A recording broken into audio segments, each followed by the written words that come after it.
let me tell you the status of our country. So in 2012, the Reproductive Health Law was passed despite many oppositions from the church. This was a bill that gives free access to modern contraceptives and promotes sex education in schools. Its proponents are framing it as something we need to do, to have, to prevent unwanted pregnancies, especially for teenagers. They also packaged the bill as a women's empowerment initiative. Although we don't have legal abortions in the country yet, those who oppose the law, which is us, we think it will give the precedent for abortion. And we know how Mhm. the contraceptive mentality worked in the West. So at the root of this of all of this, if we take a step back, I believe we have a problem in chastity. That's why I invited you, Jason. So that's where we are. Yeah, I mean, those public policies here in America have been disastrous. Mm, So the very fact that we're exporting it and encouraging it and tying it to foreign aid, I mean, it's ideological colonization is what Pope Francis called it. We're trying to export our broken Western values on cultures that are already doing a lot better than we are in terms of divorce, abortion, premarital sex. I remember there was a study done that the first cases of HIV came out in Singapore and the Philippines at the same time. I think it was like 1984 or something. mm, And the Singapore, government said, we got to teach safe sex. mm, And their rates of HIV went through the roof. The Philippine government, more conservative and Catholic, like, no, we just got to teach people self-control. And they said the scientists were so puzzled and astonished because they said, the Philippine HIV rate is so astronomically low, yet the contraceptive rate is incredibly low. How can that be? It's mm, a complete mystery. Like, it's really not a mystery, not only when it comes to STDs, because the number one determining factor of whether or not you're going to get a sexually transmitted disease is the number of lifetime sexual partners. And so if you're just passing out a bunch of contraceptives saying, hey, if you use this, you're safe, you're protected, you're responsible, you're mature, mm, these kids are going to have a false sense of security, and you will have more people than ever engaging in sexual acts who don't expect to get pregnant. And then when they mm, do get pregnant, it's like, uh-oh, I saw one birth control advertisement that called pregnancy the mother of all ooh, nightmares. And if that's the case, if pregnancy is like this disease, well, then abortion must be the cure. And mm, so if you promote contraception, you will be forced into abortion within a few years because it's going to create all these unwanted pregnancies.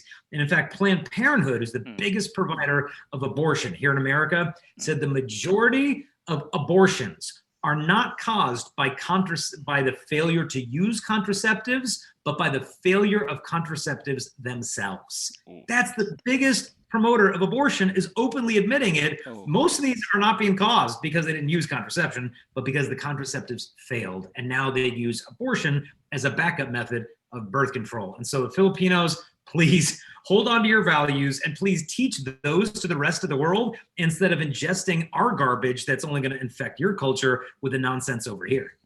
thanks for that, Jason. Because at the heart of the conversation, all they want actually is to lower the teenage pregnancies, A, and B, to prevent STDs, and C, to prevent overpopulation.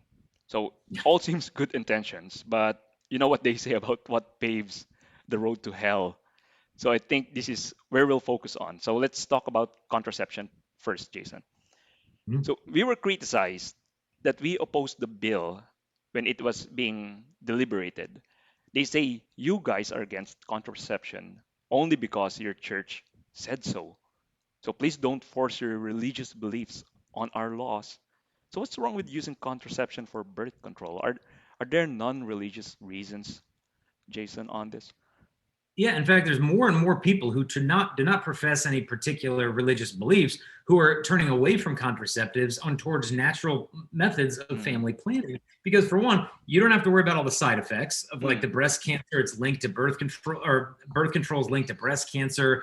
I mean, you look at the side effects of this stuff, and when a woman takes the birth control pill, her mm, body will experience more than 150 physiological changes. And the birth control pill itself is an abortifacient drug. And what I mm, mean by that is it's got different mechanisms to prevent pregnancy. One, is it can thicken the cervical mucus. It can also obviously, inhibit ovulation, but then it also has another mechanism where if you do get pregnant on the pill, it'll thin out the lining of your uterus called your endometrium. So when the baby tries to implant in the uterine wall, it's too thin to offer the nourishment, and the baby's aborted when he's about a week old before you even knew you're pregnant. And so the majority of abortions are not surgical. The majority of abortions today are through chemical contraception, and women are not being given informed consent when it comes to this stuff.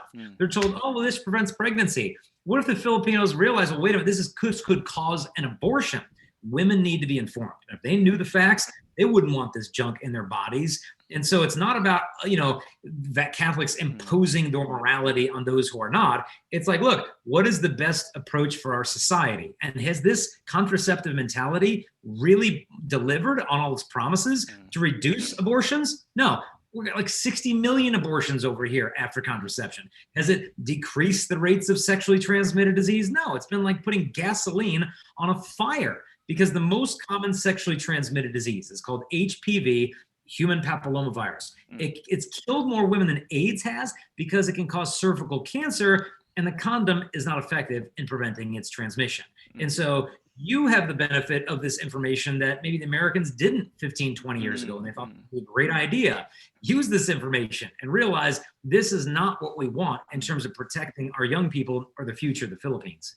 Yeah, we don't need to experiment on our people anymore because that experiment was already done somewhere else. We just need to see the literature, the vast literature on this. Yeah, and look at us. Like, please look at America. Look very clearly. They did a survey of college students in America. How many college women have human papillomavirus? 45%. That's essentially every other girl at a university in America is currently infected with HPV. You want that?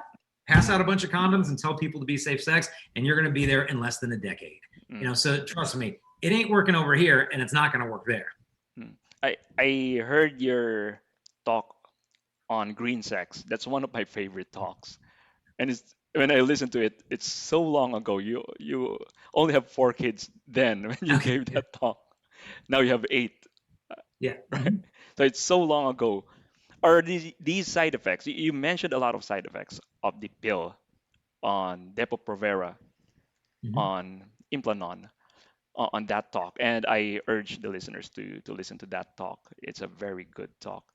Are these side effects still true until now? Did they attempt to improve at least these contraceptives all these years, or are the cases and lawsuits piling up? Well, what happens is as the lawsuits pile up, they just create more forms of contraception. Oh, we'll just get rid of that one. We'll create this one. Well, what are the long-term side effects of that one? Well, we don't know, but we'll find out in 10 years. Oh, lots of lawsuits. Let's create this new one. And so there's this constantly replenishing market of new contraceptive devices and drugs and pills, but read the side effects on this stuff. I mean, everything coming out has this laundry list of fine print of all the potential side effects. And they'll say, oh, but it's rare, it's healthy, it's safe. I remember one dad came up to me and he said, thank you for talking about this stuff. He said, my daughter was having a birthday party at our house and her friend was swimming in the pool and all of a sudden she died.